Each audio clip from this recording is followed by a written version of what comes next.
তো ভিউয়ার্স, আমরা এখন দেখব কিভাবে আমাদের নির্দিষ্ট ব্রাঞ্চে পেমেন্ট মেথড অ্যাড করতে হয়।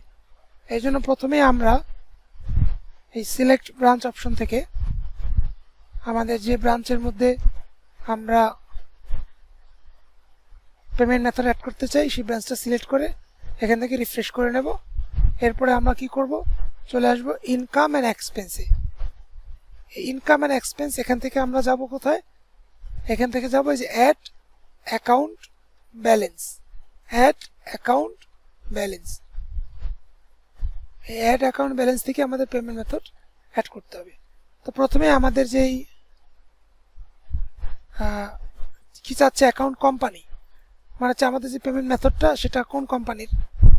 তো এখানে প্রথমে আমরা আমাদের ক্যাশ পেমেন্ট মেথড অ্যাড করি, যেটা সরাসরি ক্যাশে হবে।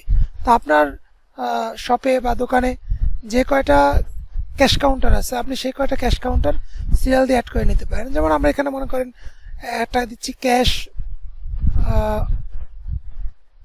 কাউন্টার নাম্বার 1, মানে অ্যাকাউন্ট নং 1 অ্যাক্টিভ করে দিলাম, কারেন্ট ব্যালেন্স 0। ওকে, এরপরে আমরা আরেকটা অ্যাকাউন্ট অ্যাড করি, এটাকে দিলাম হচ্ছে ক্যাশ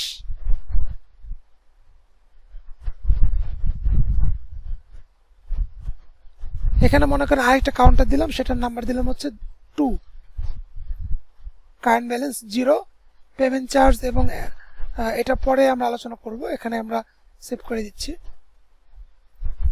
এরপরে মনে করেন আমরা একটা আমাদের বিকাশ পেমেন্ট অ্যাড করব। অ্যাড অ্যাকাউন্ট ব্যালেন্স, এখানে আমরা লিখব হচ্ছে বিকাশ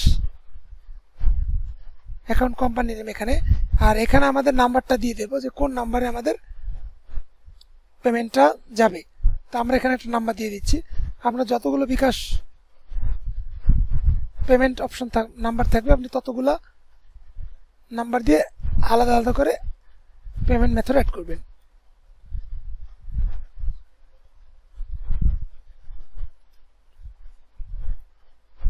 আমরা 0 দিয়ে সেভ করে দিলাম।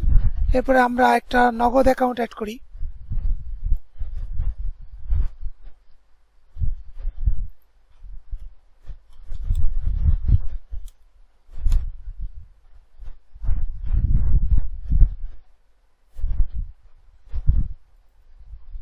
এরপরে মনে করেন যে আপনার একটা মাস্টার কার্ড, ভিসা কার্ড বা ডিবিবিএল, নেক্সাস কার্ড বা যে কোনো একটা কার্ড অ্যাকাউন্ট আছে যেটাতে পেমেন্ট নিতে পারবেন।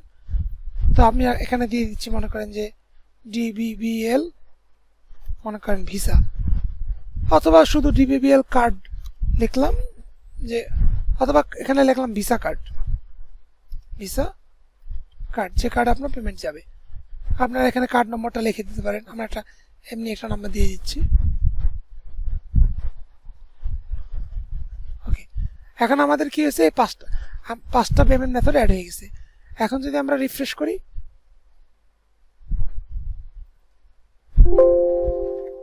তাহলে আমাদের পেমেন্ট মেথড অ্যাড করার কারণে দেখেন আমাদের সফটওয়্যারের মধ্যে সেলস করা অপশন চলে আসছে আমাদের সামনে, এবং আমরা এখানে এই যে পে মেথড অপশন, এখানে দেখেন আমাদের যে কয়টা অ্যাকাউন্ট ছিল, ক্যাশ কাউন্টার 1, 2, বিকাশ, নগদ, ভিসা কার্ড, আমরা এখান থেকে যখন পেমেন্ট কোনো কিছু বিক্রি করব বা সেল করব বা বকেয়া আদায় করব, তখন এখান থেকে আমাদের পেমেন্ট মেথডটা কোন অ্যাকাউন্টে হচ্ছে সেটা দেখায় দেওয়া যাবে।